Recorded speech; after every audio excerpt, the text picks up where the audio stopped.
Okay, so I'm audible, right, to every one of you, and I hope the screen is visible. So we will see a comparison between smaller data versus bigger data in today's class. Okay, so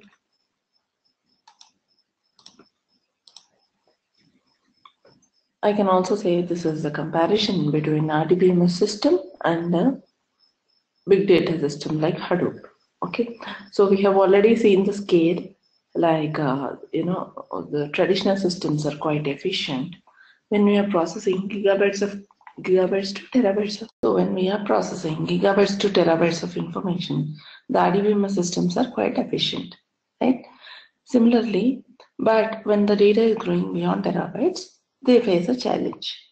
So same thing, but here in Hadoop, when you are processing the data which is beyond terabytes, reaching petabytes to exabytes also, not only processing, okay, the system architecture is designed in such a way that the data is all centralized. Whereas big data systems, they follow a distributed environment. What is exactly this? Let us see this. Okay. Centralized system looks something like this. You have a central repository, okay, and you need to access the data from all this. Say you have some banking information or any say some weather data, okay, and you have people accessing from different countries this data, okay, so something like this. Okay, let us say we need to access this from India, different countries, okay, US, any 4 countries. Okay, now let me also take a copy of this.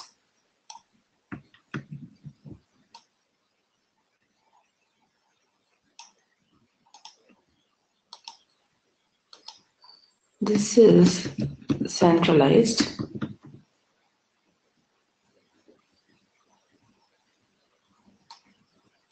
And this is how our distributed system looks.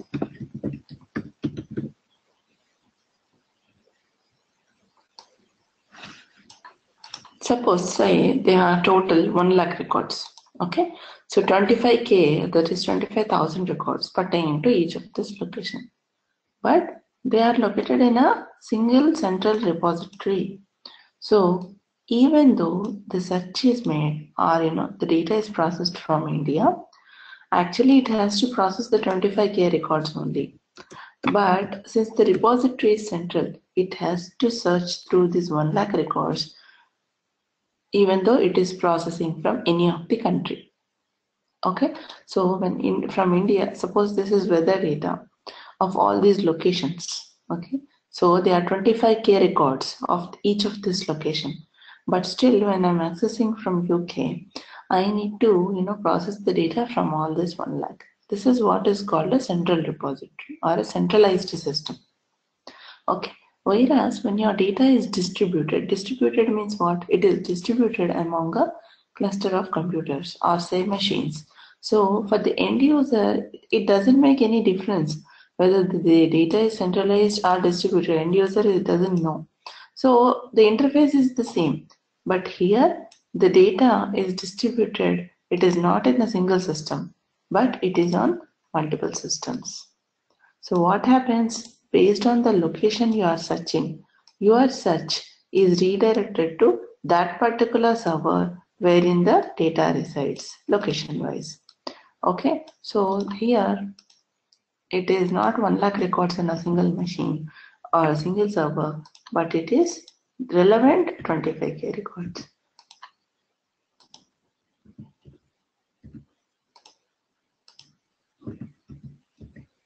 So when I am searching from India, based on the location, the search goes relevantly to this particular server only. This is how a distributed system works. Okay, now for example, suppose when I am in India, right now I am in India. So what I have to do, when I just go and type Google, I am redirected to google.co.in. right? Why? Because if I make any search, I have to which is in UK and US. Is it any sort of relevance to me? No relevance, right? I'm going to search something and I'm getting something which is irrelevant. Though it is searching the entire repository, I agree. But is that required? Not required, right? It is okay if it searches in my nearest location or at least in India. It is fine till that, right? So in order, this is not only to make the performance more, okay, to improve the performance, but it also gives us relevant information. It helps us in processing the data in a relevant manner. So same thing in for your Gmail also. The mail account is placed in the nearest server. When you are in India, it is in co.in server.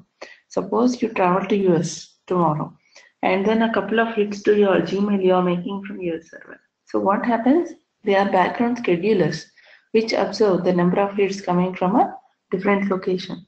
Then your mail file is temporarily taken up from the server and displaced into the server.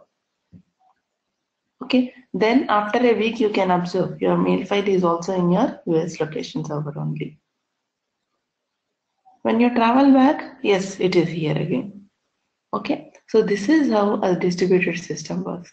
Also, if you see, searching through this 1 lakh records, searching through this 25K records, which is more efficient? Obviously the distributed system, right? So distributed system, it doesn't give you the, it is not only that gives you the relevant results, but the performance is quite more compared to a centralized system. Okay, this is how about how a centralized system looks and distributed system looks. This is the traditional one, but all the big data technologies follow a distributed architecture. Okay, all the big data technologies like Hadoop is one of them, right? Hadoop follows a distributed architecture. Okay, now let us come to the second point or the third one. We have seen traditional systems are quite efficient in processing structured data. What is structured data? A structured data is that data which has a definite structure which can be represented in the form of a table, right? But you have various types of data, and most of the time the data is either semi-structured or unstructured, correct? So the traditional systems are quite efficient when they are processing structured data. When it comes to semi-structured and unstructured data, it is a challenge. I won't say it is not possible. It is possible, but it is not that easy, that efficient. Whereas when you go to Hadoop, it is quite efficient in processing any type of data, in storing as well as processing any type of data. Let us come to the next point. Traditional systems, they follow a stable data model, whereas big data technologies, they follow a flat schema. What is a stable data model?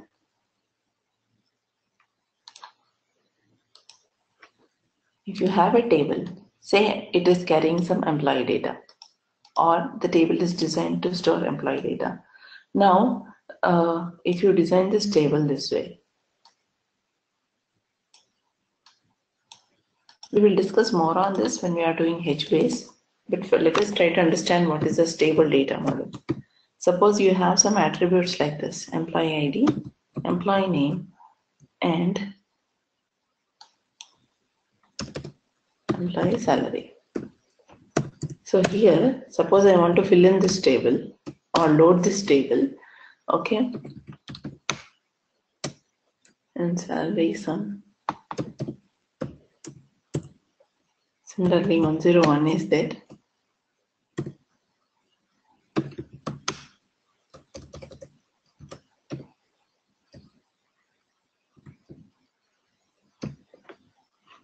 Okay, now see why this is called stable data model.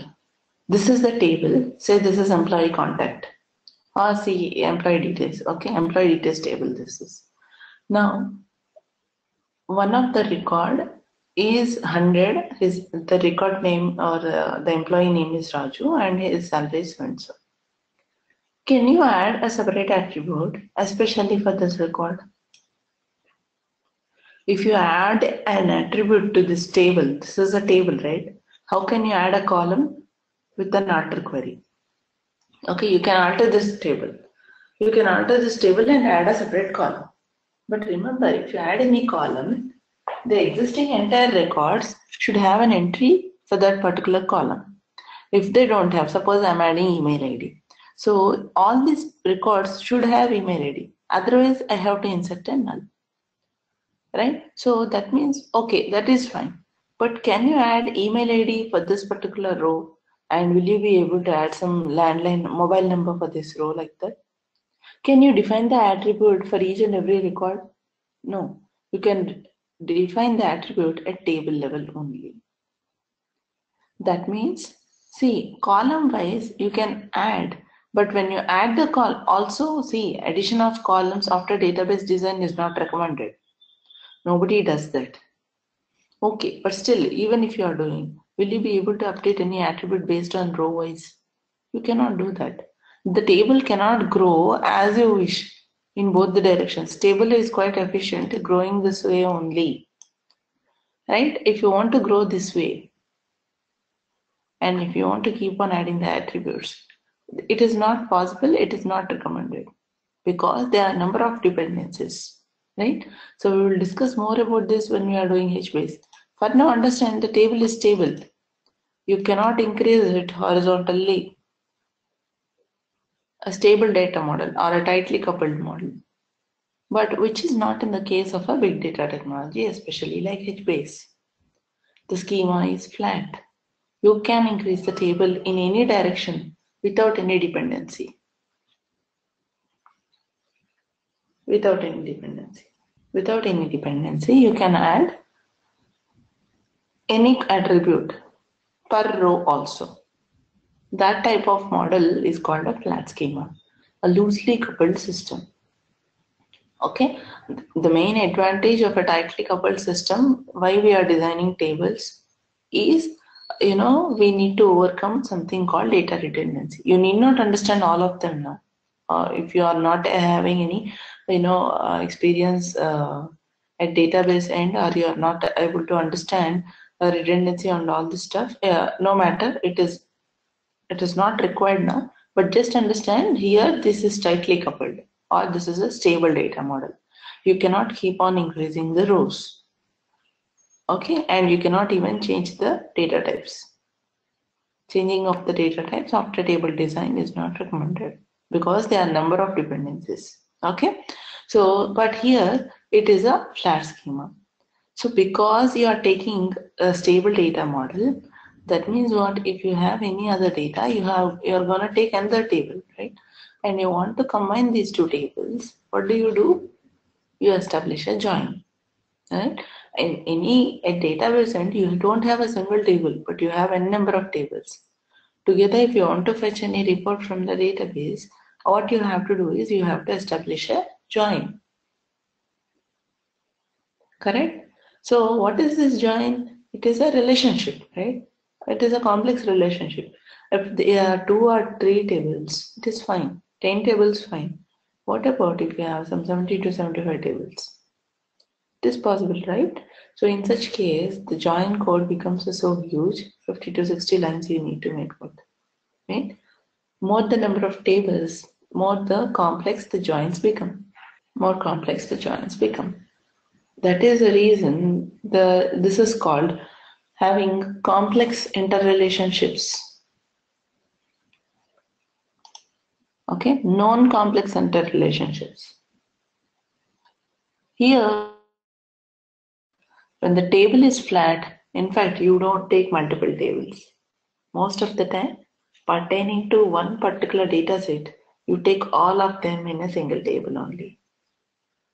Therefore, there are no joins, there is no joins concept, or I can say there are very few interrelationships. Very few interrelationships. Okay, let us move on to the next slide. Now, what makes it especially useful? So these points, you can highlight them when asked in an interview about advantages of big data. You can quote all these as advantages. you can specify all this as a comparison between traditional systems and Hadoop. Okay, so let us try to understand more uses of Hadoop. Scalability. Okay, what is scalability? Can anyone tell me what is scalability? Anyone? What is scalability? Have you heard of it before?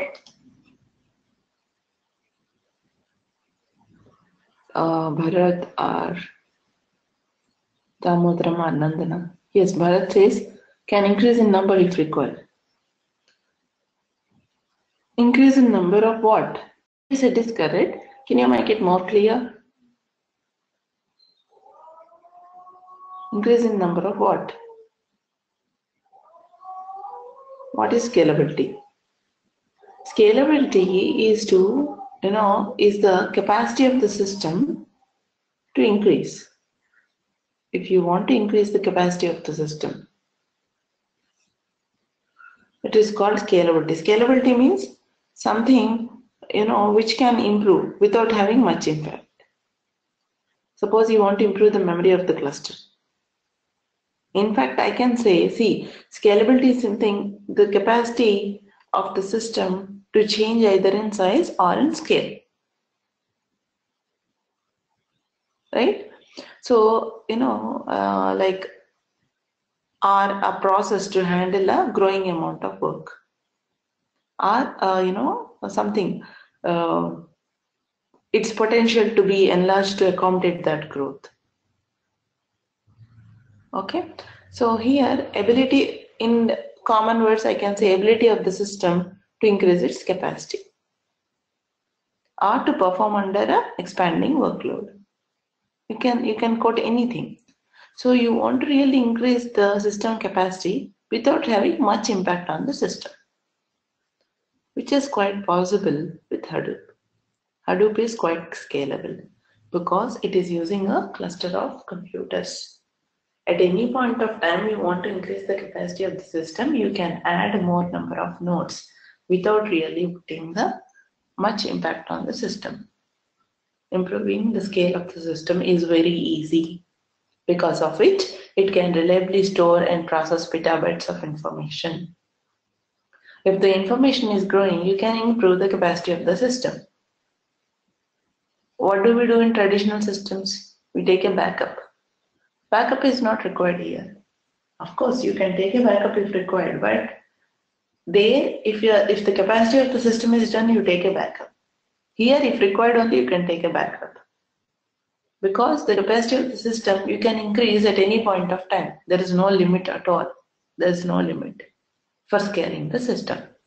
Okay, and here, the second point, system is economical because we are using a cluster of commonly available computers, which are called commodity hardwares. What is a commodity hardware? A commonly available computer.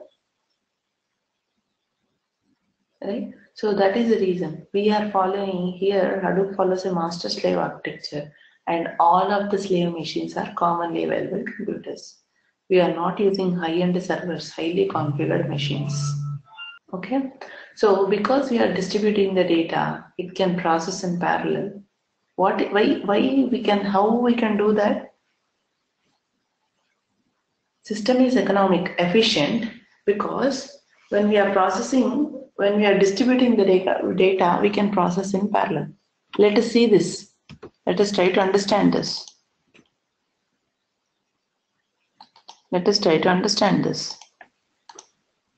Suppose you have data like this. You have a 10 GB file.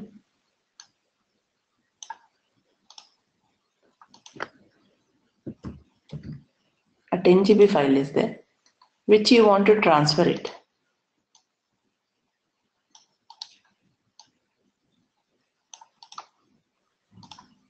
This. How much of time it takes?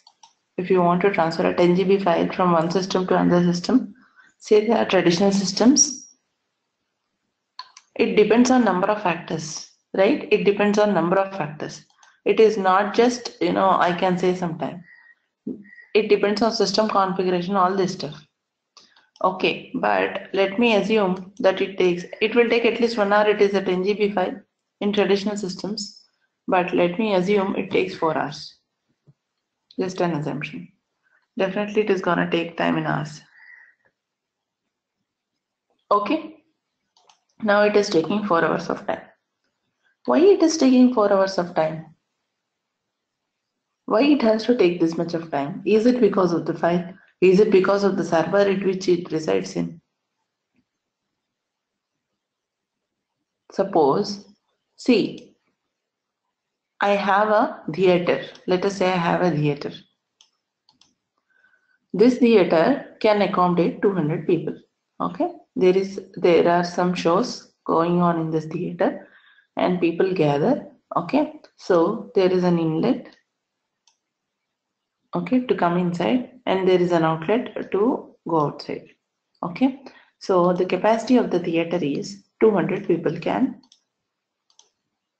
be accommodated in this theater, but for 100 people to get into and get seated will take 15 minutes of time. 100 people to accommodate into this theater takes 15 minutes of time. Okay, now if I have to accommodate 200 people, it will take 30 minutes. There is no doubt about it. But can I ask anybody to turn up 30 minutes before the show? In that case, nobody would turn up, right? So that means what? I have to accommodate 100 people only. That should not be the choice. Always, I have to improve my business. I have to think in such a way that I have to improve the business. How can I accommodate 200 people in 15 minutes of time? How can you accommodate 200 people in 15 minutes of time? Why it is taking, first of all, 15 minutes? Is it because of the people or because of the theater? It is because of the inlets, right? It is because of the path through which they are coming and they are going, right? What is the best idea? To accommodate 200 people and get them seated in 15 minutes of time? Okay, let us see this. It is not because of this file, it is not because of the server it is residing in. It is taking so much of time here. It is taking so much of time here. It is because of the channel. It is because of the channel through which they are coming. The channel is narrow. What you can do? You can improve the inlets. That means you take one more channel to come and to move away. In this case, 200 people can be seated with the same amount of time.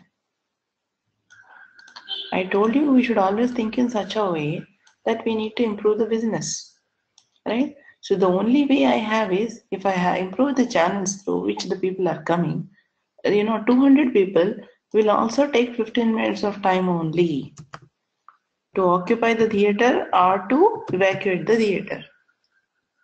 Same thing I'm gonna use here also. Same thing I'm gonna use here also. So the 10 GB file, it is taking 4 hours of time. So what I do is, I try to divide this file into 2 GB each. I'll try to put it in different systems. I'll try to distribute the file and I'll place, or I will split this file into 2 GB files. So total 10 GB I have. Okay, let me do this.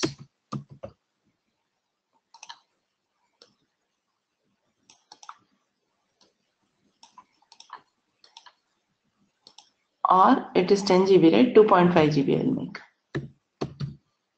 Okay, so 2.5 GB I will split into 2.5 GB chunks.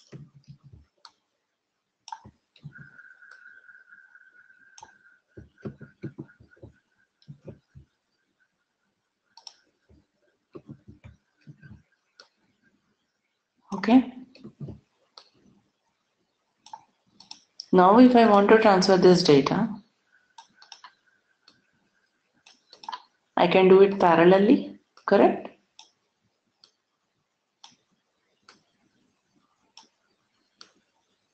Right? Tell me, 10 GB takes 4 hours. How much 2.5 GB takes?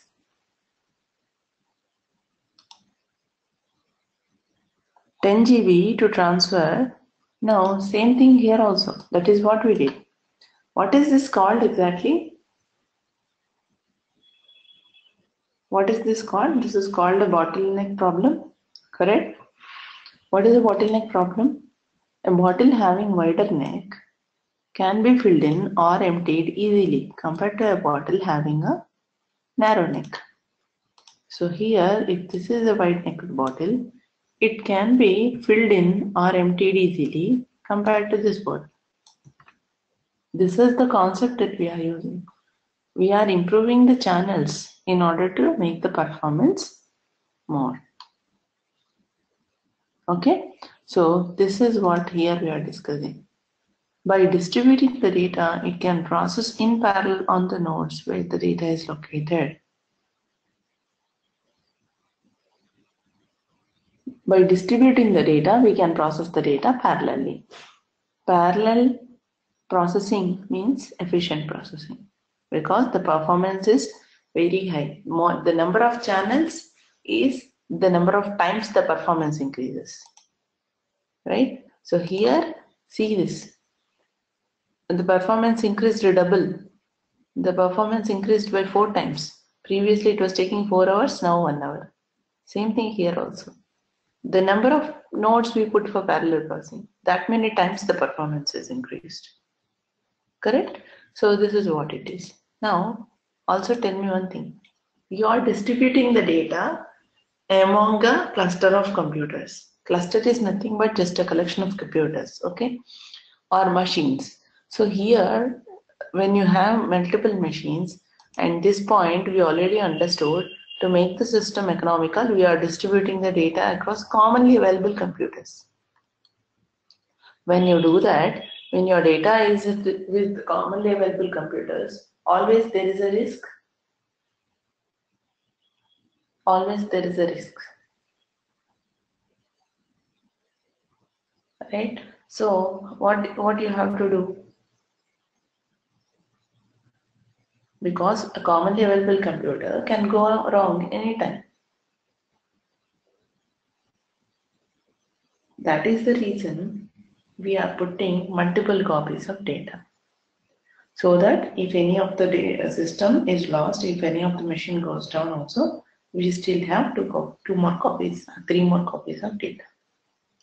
The framework allows you to maintain multiple copies of data in order to ensure reliability. It is distributing the data among commonly available computers for performance. So if you are maintaining multiple copies of data, it is going to occupy large amounts of memory. But there is no problem because we are using commonly available machines only. We are not using any high configured machines. Also, memory is cheaper these days. Right? So all these factors make Hadoop really useful. So you can quote all these factors when asked about uses of Hadoop. Okay, clear about all this? Can we move ahead?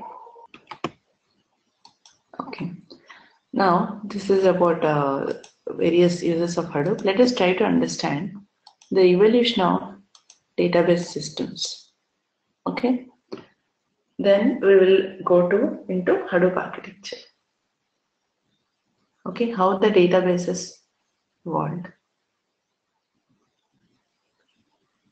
Suppose, see this. You have weather data of different locations. Okay, say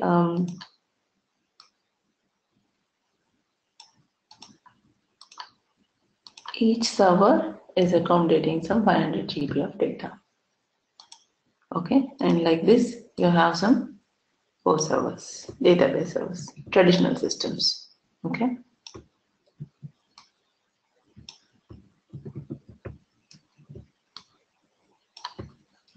You have 4 systems like this. Now, individually, suppose they are in different locations. This is data pertaining to one location, second location, third and fourth and so on. Individually, you can analyze this database, right? Individually, you can do any transactions in this database. What is this called? What is this called? OLTP. Any type of transaction processing you can do individually in these databases. Any sort of reports you require, you can do it. Right? Any aggregations, anything you can do it. Okay. What if I ask,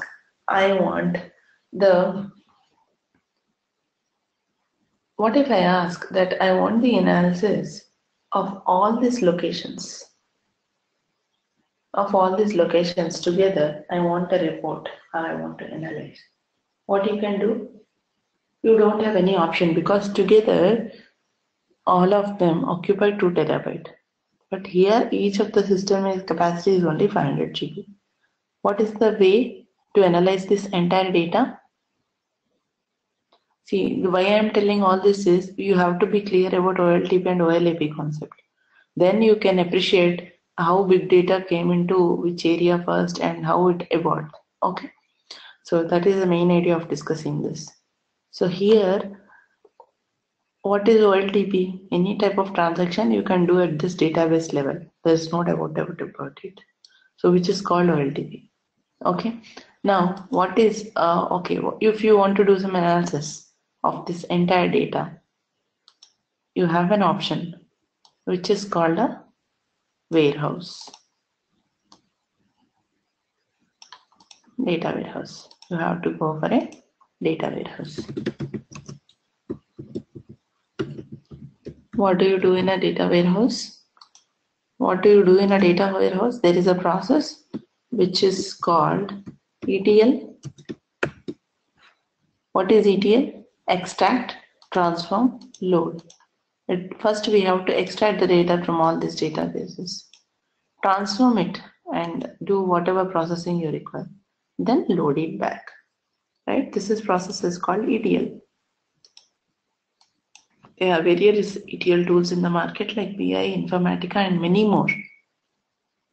What are we doing here? Whatever we do here is called OLAP. Online analysis processing, online transaction processing. Right? With the help of a warehouse, you can do OLAP, sorry. With the help of a warehouse, you can do OLAP. So not just BI or Informatica. You have many things. Web focus, many more. Okay, so what that means, what if you want to analyze all the data together, it is going to occupy 2 terabyte.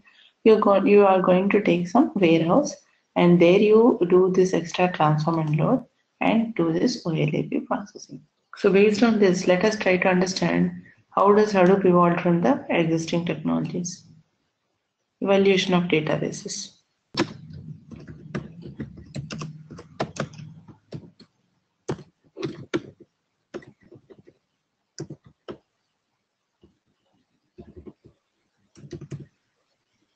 Okay, so the scenario, let us try to understand scenario in 1990s. The scenario in 1990s,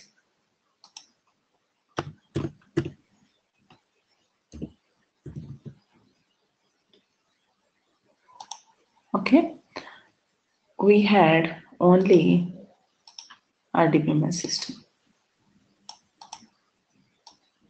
We had only RDBMS system. Okay, this was the scenario in 1990s. People then started realizing that they require some sort of warehouse, especially for doing the OLAP. For doing analysis, they started realizing that if this only RDBMS is not just sufficient, we require something more. Right? So there came the concept of warehouse. So this part I can take it as something in 2000s.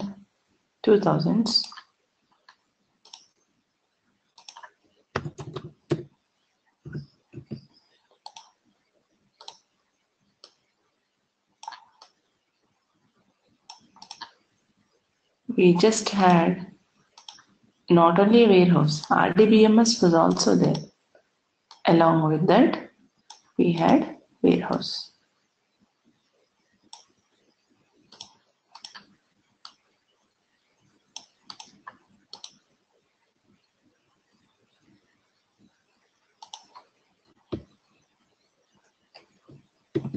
Data warehouse. And this is RDBMS. Right? Nobody replaced RDBMS. RDBMS is still there. Whatever we are doing, we used to do OLTP and OLAP here only. But then we understood the need that, okay, OLAP is not efficient doing here. Okay, it is not getting possible because of growing amount of data. So now whatever we are doing is now split into OLTP and OLAP. All operational data here, analytical data here. OLAP tools like BI or whatever is here. Okay, then slowly the scenario in 2010 changed enormously with the introduction of big data. Big data and big data related technologies. So the scenario in 2010 grew like this. 2010, this was the scenario. So Hadoop first evolved in this area, that is OLAP area. I don't say, even today you have still RDBMS data warehouses, along with that you have Hadoop. Nobody stopped using data warehouse and evolved to Hadoop, right? So here, see, we also have data warehouse. We have data warehouse. But because of the architecture, which is really very useful, because of the uses that we have seen just now, Hadoop became popular in the analysis area. So most of the projects in 2010 until last year also were migration projects, migrating from data warehouses to Hadoop. Data warehouse is still there is no doubt about it. But along with that, people started migrating to Hadoop. So this is data warehouse. You still have all those tools, right? But Hadoop started evolving in this area first. Even if you today also, if you compare, most of the migration projects, 95 or above % also, all the migration projects are from warehousing, from warehouses, because of its architecture and various advantages.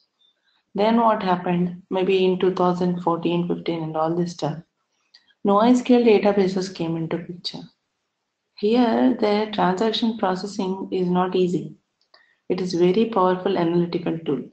But because of the NoSQL databases coming into picture, it is not just RDBMS we are using for transaction processing these days. We have many other new technologies coming with the NoSQL databases like HBase coming into picture, which help us to do transaction processing. Okay, and also MongoDB. There are many NoSQL databases in the market. The popular ones I am listing here. Okay, so RDBMS is still there. Is it like RDBMS you don't have in the present scenario? No, not like that. But because of these growing features, the market is occupying a space along with this technologies also. Okay, so whatever we are doing with RDBMS these days, we are also doing efficiently with the help of HBase, MongoDB, Cassandra, and many more NoSQL databases. Okay, so these days, especially 2017, 2018 is the big data year.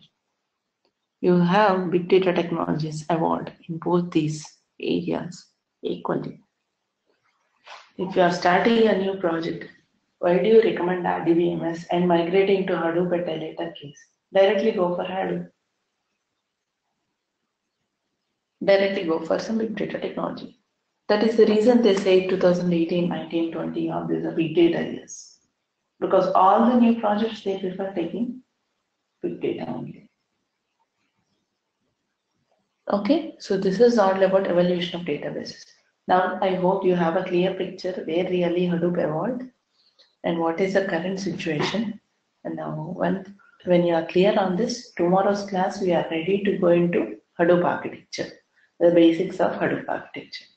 Okay, so same time tomorrow we are gonna log in. Okay, so I would like to end the class here.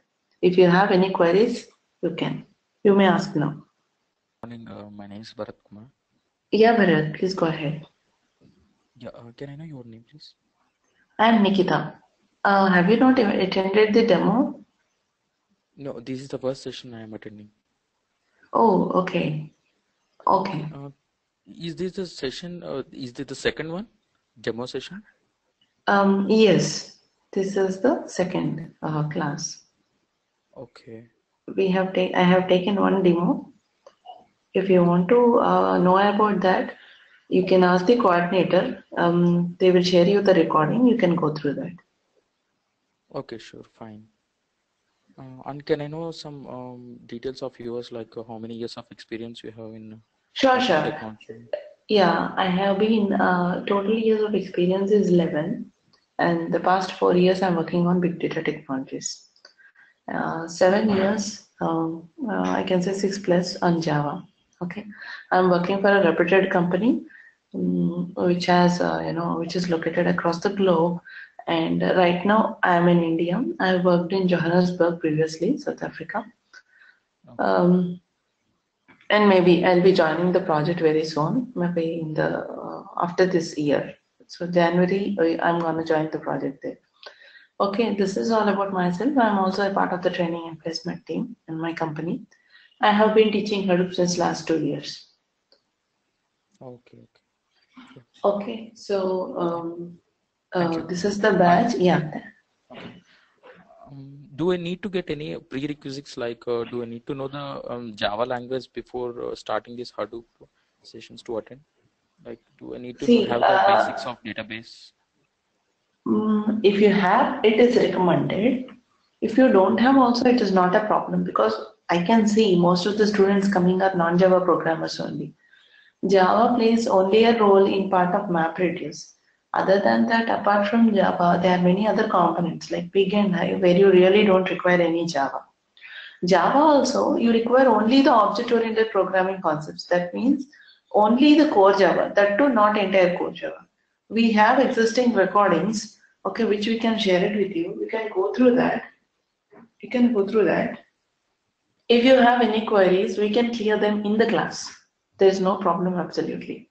Okay, only the basic core Java concepts. You can easily get through that. And moreover, it is required only in MapReduce programming. There are various, components, okay, like Big, Hive, HBase, Scoop, and all this. MapReduce, it forms the basic, which is only one of the components where we really program in Java. So also when I'm doing the programming, I'm gonna explain everything from the scratch. I take it for granted that everybody is a non-Java programmer in this class. So it should not be a problem. Yeah, okay, sure, fine. Okay, And so I heard that in Hadoop there is a development and both administration part is there. So you will be covering the both of these no, topics? this is only Hadoop developer course. But what we are doing is we are installing all the softwares on our system. Okay, so we don't have any admin guys to do that. We are not doing that. So I am going to share the softwares, explain you step by step, and we are doing all the installations in the class. When we are doing in the class, we are not doing it blindly. So I can say we are understanding each and every step. Some 25% to 30% of admin course will get covered. But this is not exclusive admin course. That is what I want to assure. Admin course is altogether different. It has a different course content and duration also. This is exclusive Hadoop developer course, which is gonna take some 30 plus classes. Okay. The classes are for 30, right? 30 days. It depends if the installations are taking longer. Sometimes we are stuck with the installations, right? And that too we are in a batch. So they generally say 40, but it will be completed in some 33, 34, something like that. Okay, okay. Because each and every step, I have to ensure that all of you are clear on that topic. All of you got the software installed. It is not just one software, right? You have various components. So Okay. each and every level, we have to get install the softwares. Then I do practicals on my system. I'll be sharing the class notes. Okay, so you can go through that. The recording will be shared on a daily basis. Any material is there will be shared on a daily basis. In between assignments will be shared. Okay, so Okay. this is Yeah. about the course. Please go through the demo recording. It will be more clear. Hi, Nandana. Are you going to cover Spark as well in this course? No, Nandana, we are not doing Spark. Spark introduction I can give, but Spark altogether is a new course. You need to understand Scala and Python before going to Spark. So it is all together. It is something that we cannot include in this course. Okay. And is it true like that MapReduce is will take longer time? So everyone is going to Spark? Like? Not exactly 100%. MapReduce is a very efficient tool for batch processing. Spark is becoming famous because it has all the components in one engine. Like we have Big Hive and all this stuff. Spark includes every one of them in Spark components only. Okay, so Spark introduction, where what it plays role, how it is, what are the components and all. Of course, it is not related in the course content, but if you guys are interested, one class we can go ahead with that. Okay. And Nikita, regarding the installation, will it be like cloud or else are you going to use VM on the same system, like on our system? Yes, we are gonna use VM, and we'll be installing one Linux flavored operating system. On top of that, we install Hadoop. It is like Cloudera CLI only. You will not have any much difference. Okay, that's it. Thank you, Nikita. Yeah. Anything else? We can also see if you have still queries in tomorrow's class. Okay, guys. Okay, then let us wind up for today. Tomorrow, same time, we are gonna meet. Till then, have a nice time. Bye bye.